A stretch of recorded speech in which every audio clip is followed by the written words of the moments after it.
All right, well, welcome everybody. Let's go ahead and start our session here with the solar news. And as always, if you have any comments as we're going through, just jump on in. I've muted everybody on entry, so you may have to unmute yourself. So solar news this week. Click over here. All right. Okay, let's see if it's following properly here. There we go. Yeah, the Senate bill in California, Senate Bill 49, is looking to push solar developers away from using virgin farmland and open spaces, deserts, especially in California, and start to locate systems along highways or over parking lots. Now, one of the things that is part of the study that leads to this is from 2001 through 2016, about 11 million acres of farmland has been gobbled up by solar development nationwide.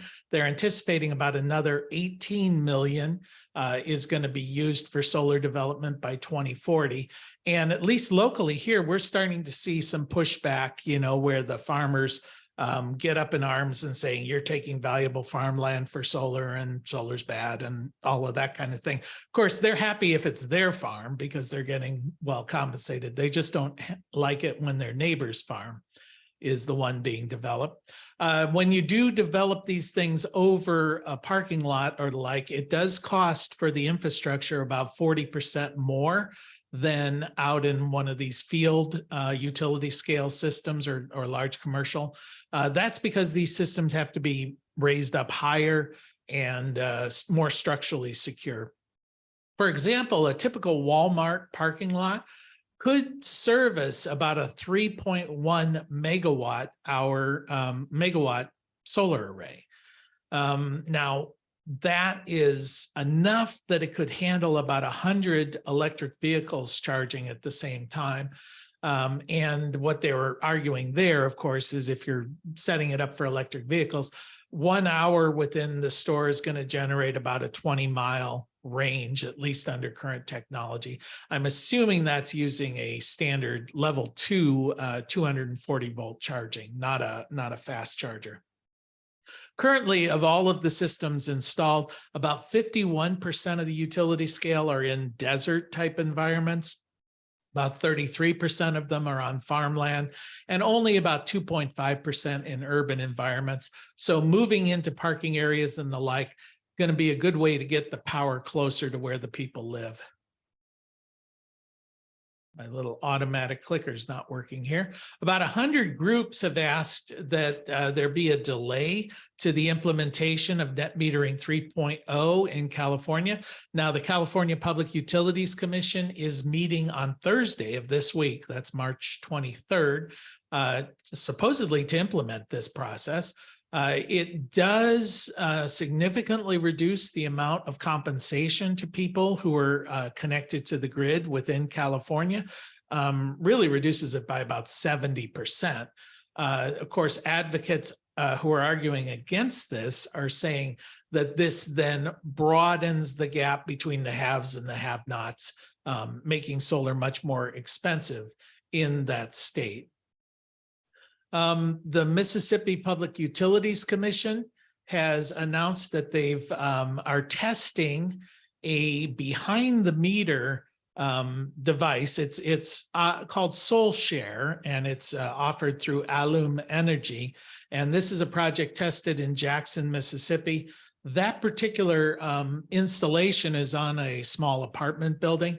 And what they're able to do with this system, and this is significant if you're doing an install in a multifamily dwelling, is typically when you do this, you have to, if you want one array that is then allocated amongst many customers, you have to get the utilities buy-in to allocate the amount that's produced, also the net metering value to each of these bills.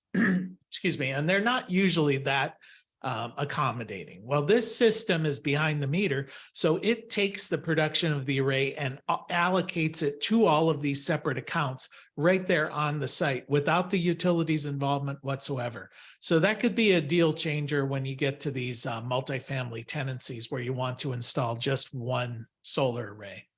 Recycling startup Solar Cycle, they announced that they've raised 30 million of the 37 million they're hoping to raise since they started up in 2021. Now, they claim they can recycle about 95% of all the materials within a solar panel. That's typically aluminum, glass, silicon, copper, and silver. And just sort of as an aside, I think somebody, I think it might have even been Bruce, there sent me a video about some panels that are looking at changing out the silver wiring for copper. So that's quite an interesting thing, but a significant amount of the country's silver is allocated to solar panel development. Anyway, the International Renewable Energy Agency has estimated that by 2050, we're going to see about 78 million tons of solar waste, as all of these systems we're installing today, as a significant number of them sort of come to the end of their life in theory. The NREL has said that currently only about 10% of all of the solar panels that are destroyed are actually recycled. And that's because currently it costs between $20 and $30 to recycle a solar panel, but it only costs about $1 to just pitch it in a landfill. I mean, that's the upfront cost. Obviously, there's cost to society. So that's interesting. A lot of these manufacturers are starting to work deals where they agree to handle the end of life on their panels just to avoid the PR issues associated with this. And the collapse of Silicon Valley Bank might have some significant impact on the solar industry nationwide. Silicon Valley Bank funded about 62% of all of the community solar projects in the United States. And from 2020 to 2022, they financed about $357 million worth of residential solar projects, and they committed another $5 billion to additional solar projects. Now, it's anticipated that other banks are going to step in, pick up these projects, but there will be a time lag there as people establish new relationships with new banks. That could have an impact nationwide on solar development in the short term. And that's pretty much the news from this week. Does anybody have any comment on that? Yeah, Bob? yeah. I've contacted banks in California and other places that are directing their loans to solar installs residential. And right at this point, what I'm finding out, it's all within their own state. They won't do it outside of any other state.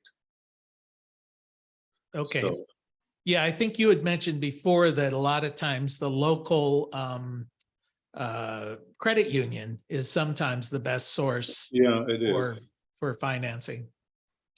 Yep, Yeah. for residential systems anyway. A lot of this stuff is the big, sort of utility scale or large commercial scale where you've got, many millions of dollars involved. So I don't think most of us on this call are not involved in those systems, I hope. But financing going to be a big issue. Another thing that I was researching to do an install here, and one thing I found remarkable is the wholesale distributors that I've used in the past. I went in to look to see what kind of solar panel options they had, and it went from, a couple of years ago, you'd find 20, 30, 40 different solar panels. Now you see 4, 5, 6 different panels. I mean, it's the availability of solar panels at the residential scale is dramatically reduced.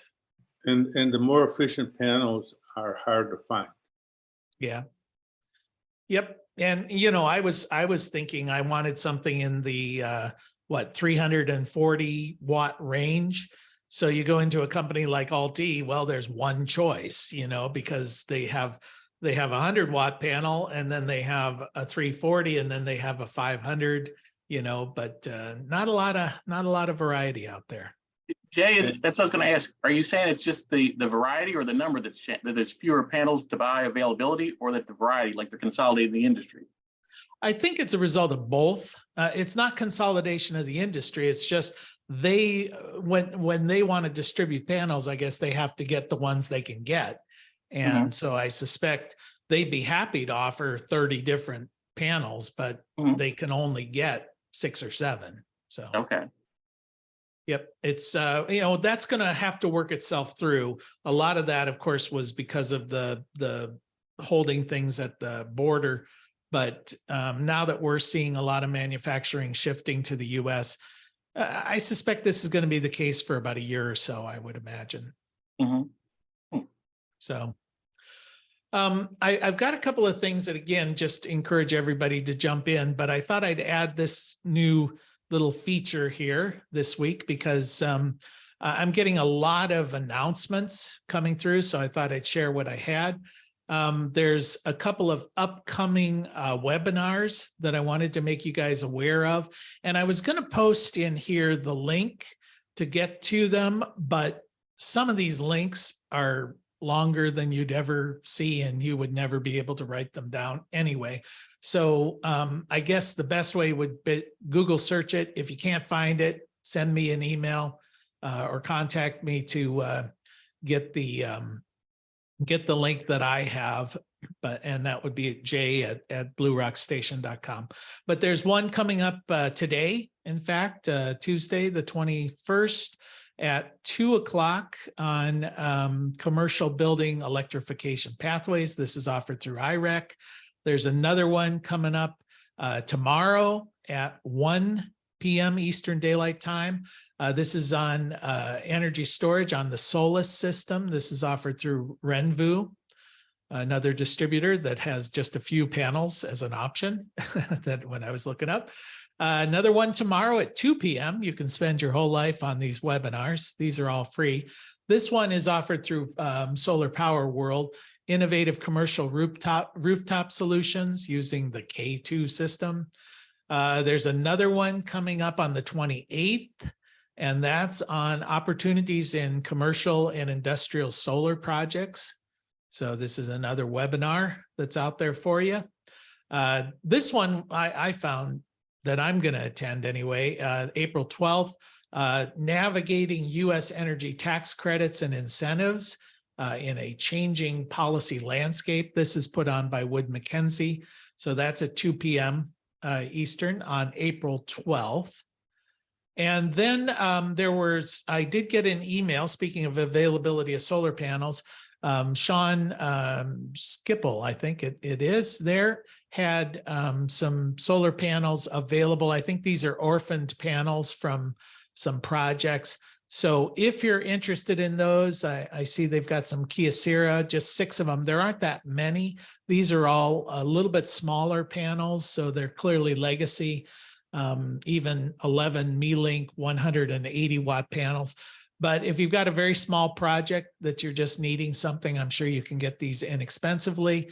If you want to, I'll leave this up here for a second, jot down his phone number. And if you need that, you can contact me as well. Okay, so that is the announcements. Does anybody have any comments or anything before we jump into the topic that I set up for today, which isn't really about solar, it's about my personal ambivalence towards hydrogen. So I thought I would share some of that, only because there's a lot of that in the news, and every time I see it, I get annoyed.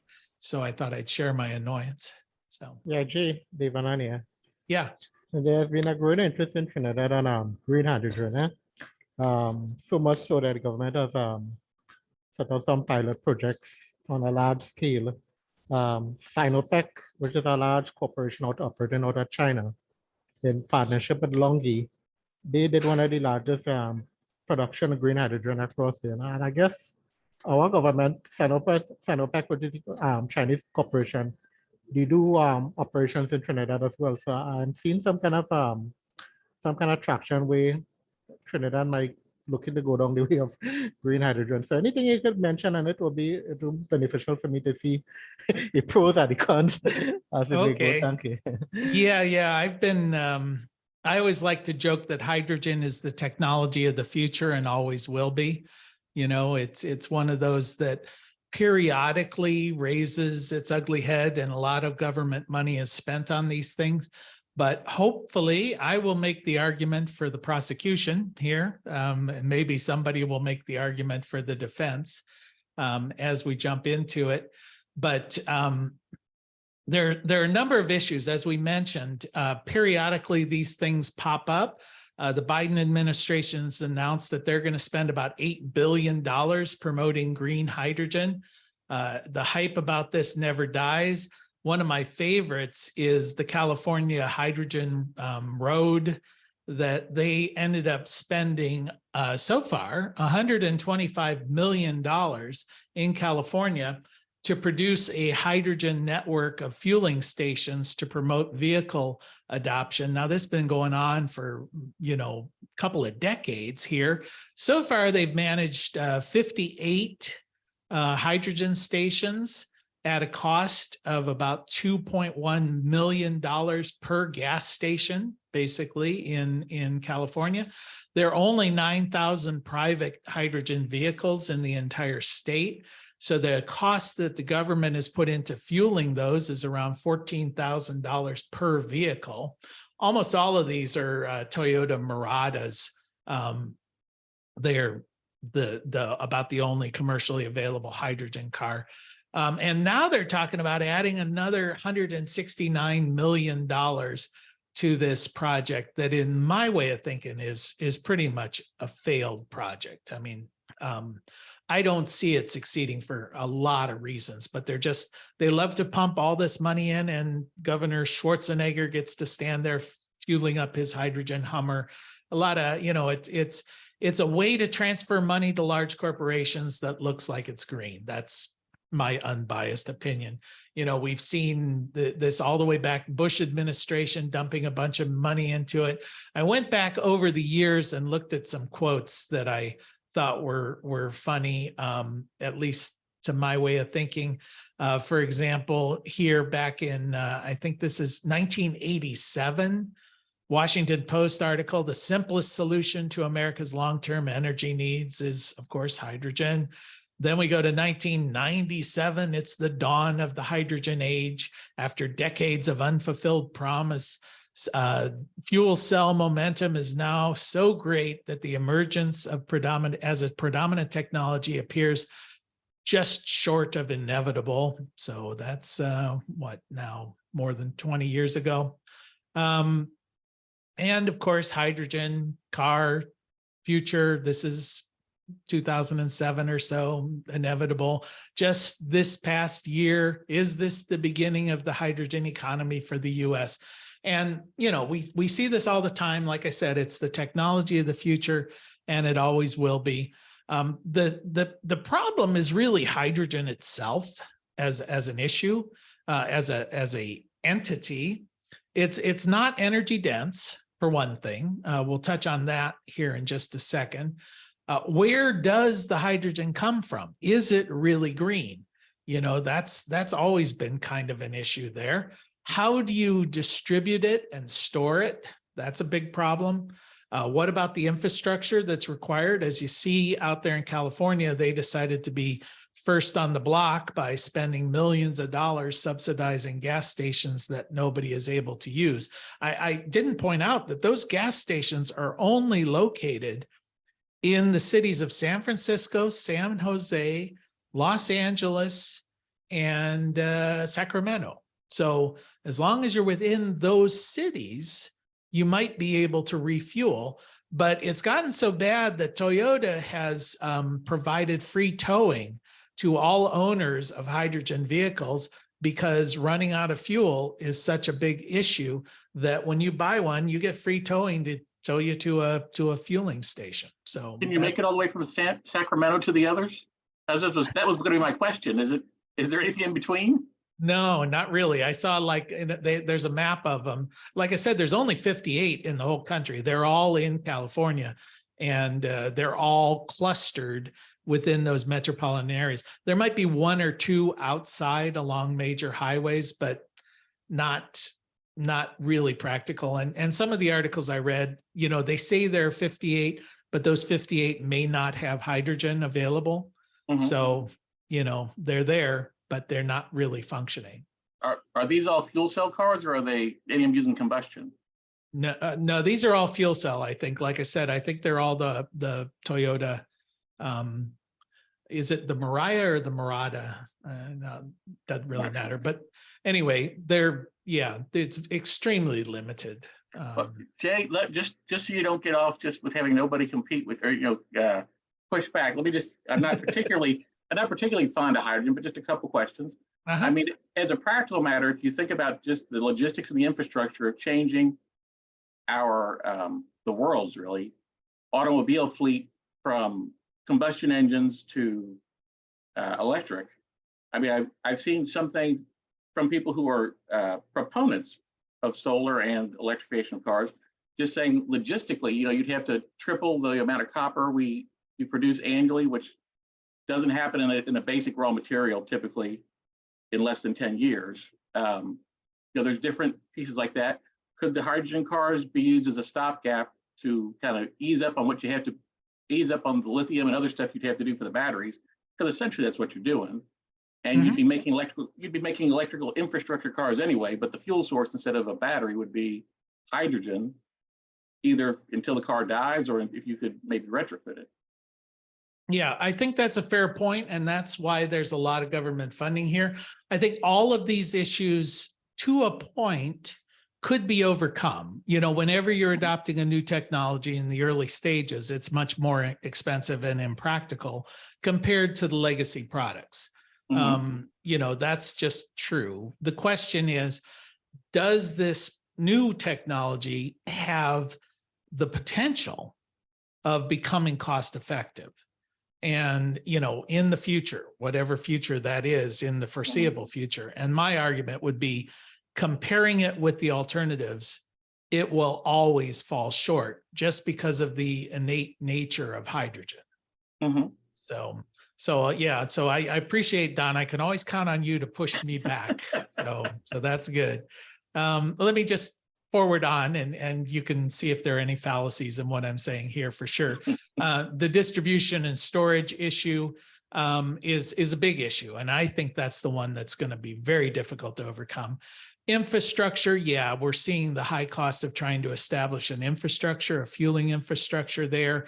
Codes, standards, and the like simply don't exist, and there are some other issues there. I'm not just talking about like installation of these systems. I'm talking about first responders' ability to respond to issues that arrive with hydrogen, the fact that it's highly combustible, the fact that it burns invisibly, that, there's a lot of things. I'll touch on those. And ultimately the cost. I feel like the alternatives will always be cheaper.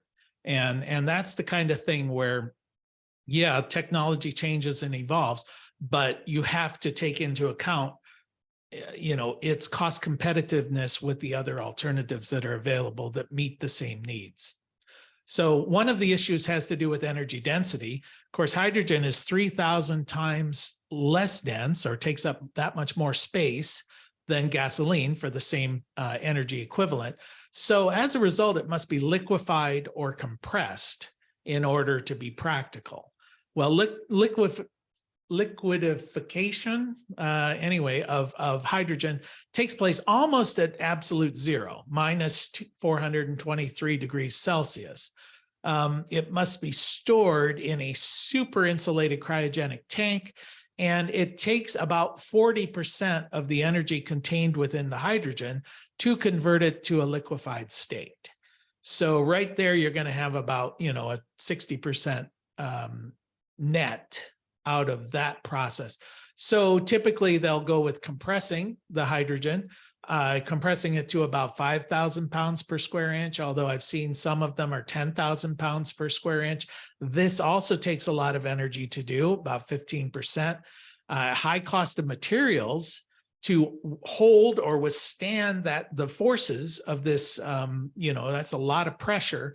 there, and many of the folks who know much more about construction than I do say that it's probably impractical in a vehicle, lightweight vehicle, maybe a heavier vehicle, but in a lightweight vehicle to be able to create or to utilize these kind of structures. They're just too heavy, too costly, again, compared to the cost of an electric vehicle, which would be its main competition there. Of course, the compressed tanks could explode. I can hear Don thinking, well, gasoline tanks could explode as well, for sure. But one of the issues there is that, of course, hydrogen burns invisibly. So now you've got to determine how or figure out how to deal with it if you don't know where the fire is. That was a big issue. I think in Apollo 1 during the fire, couldn't even see it. So special training, special equipment, flame detection devices, all of these things would have to be built into our first responder response. Well, of course, that would happen if these were widely adopted, but it's going to be a chicken and egg kind of thing. And because of the combustibilities, they say that the hydrogen, if it's leaking, can be ignited by something as simple as a cell phone or even lightning that could be striking miles away. So that strikes me as a point against the adoption there. Seems very dangerous in practical terms. Where does the hydrogen come from? About 95% of it comes from methane, which is natural gas. So essentially what you're doing is taking natural gas, which could be used as a fuel in the vehicle, and then converting it to hydrogen, much more expensive than just simply using the natural gas. So this gets into the whole color coding of hydrogen, where there's gray hydrogen and blue hydrogen and green hydrogen. Of course, the one that gets all the hype is green hydrogen, where they say that the fuel source, excuse me, to make that conversion is renewable energy. So if you just simply convert natural gas into hydrogen, it costs about $5 per kilogram. It cost that in 2003. Now that's the energy equivalent of about a gallon of gasoline. So that's about 3 times the cost of refining gasoline. Because of course, then you add in all the taxes and all of that kind of thing. So in 2003, it was $5. In 2023, it's about $5. So even though we've seen a lot of government money being poured into the research about how to make this more efficient, how to make this more effective, we're not seeing really any price points coming down like we've seen in some of the other technologies. And if we do electrolysis, taking water and harvesting the hydrogen from the water and then only having oxygen out, well, that refinement cost is in the $7 to $10 per kilogram. And again, they haven't seen any reduction there. What the vision, and I would say that there may be a place for this, is to in a location that has a large solar array or a large wind farm, can you then take the excess energy that's not needed at the moment, and use that to then do the electrolysis conversion to create hydrogen and use hydrogen as a form of energy storage? The cost of the energy then is almost nothing, because you would have otherwise had to curtail the production of that wind farm or that solar array. And now you're storing it in the form of hydrogen. And that makes sense. And I suspect that's one of the projects Devin was talking about down in Trinidad, where they're looking to use that happening at a large solar array. So Chinese companies like Longi are involved there. I guess my counter argument would be, what would be the problem with just installing a bank of batteries to do the same thing? And would the costs not be significantly less? Short term, of course they would, but long term, is hydrogen a solution there? Well, it might be, except that hydrogen is very difficult to store, very difficult to transport. The hydrogen molecules themselves tend to make metal brittle. So any storage container that utilizes metal is perhaps going to fail in a fairly short period of time. Is the generation of hydrogen on site so that you don't have to worry about distributing it through pipelines or trucks or things like that? Is that practical? It's not practical for small vehicles. It might be practical for an industrial application. I don't know. I mean, some of the other things they've talked about are using it to fuel ships at sea. That may be a practical application if you've got wind farms offshore that are generating hydrogen, and then fueling can take place right there on site. That may be a practical application. When we talk about the problems and the losses that are associated here, let's jump in here and see that the difference between electric battery and hydrogen for a vehicle. So when we look at the energy efficiency, so the comparison here is that, let's say we start with 100% renewable energy on both ends. Well, the electrolysis process with hydrogen conservatively is going to take about 30% of the energy just to convert the water into hydrogen. Then you've got transport issues. Now here, there's with battery systems, we have voltage drop, and that's typically estimated at about 5% losses from the point of generation to the point of consumption there. But with hydrogen, this particular model is saying 26% loss. Some of the research I did showed it closer to 50% loss due to molecular, the hydrogen molecules are so small, they will seep out through metal. So that's problematic. So there's a lot of loss when you're talking about transporting this. Then with batteries, you know, of course it's DC, so now you're going to AC. There's battery internal inefficiency. So there are a few losses there. But then when you talk about the process of going through a fuel cell, they're estimating in the neighborhood of, I think that's, what is that? Couldn't be 50%, must be 30%. It's hard for me to read there. So there are losses in the fuel cell process, then the inversion process, the energy losses of 5%. Anyway, bottom line is you're starting to see then that the difference between utilizing batteries from a straight up efficiency process, much better for batteries versus the use of hydrogen as a storage device, only about a 22% efficiency. That might be something you could overcome if hydrogen were cheaper, but I don't see it. So that's the argument for the prosecution. Does anybody have any arguments, counter arguments or insights or comments on that? Yeah, definitely. I just sent you some links on the policies and roadmap in Trinidad for the green hydrogen. Basically, somebody thinks they're looking to do is set up a large offshore wind farm as the main RE source for the conversion. But I'll share that with you. Mm-hmm. Okay, so they're using the offshore energy of wind. And again, like I said, that may make sense because, of course, one of the problems with wind generation is there's really no ability to store the energy. Well, hydrogen would be an option for the energy storage, so you don't have to curtail or turn off the systems when demand is low. Any other comments on that? Anything? I'll jump into the chat and see if there's some links in the chat that have been posted. Maps of the fueling, recycling, the Trinidad issues. All right. So I guess I'll first ask anybody has any additional information on that or anything else they want to add before we call it a day here.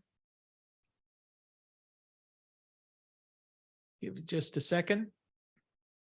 All right, I guess the jury's going to find hydrogen guilty since nobody's speaking up for their defense. So You convinced me.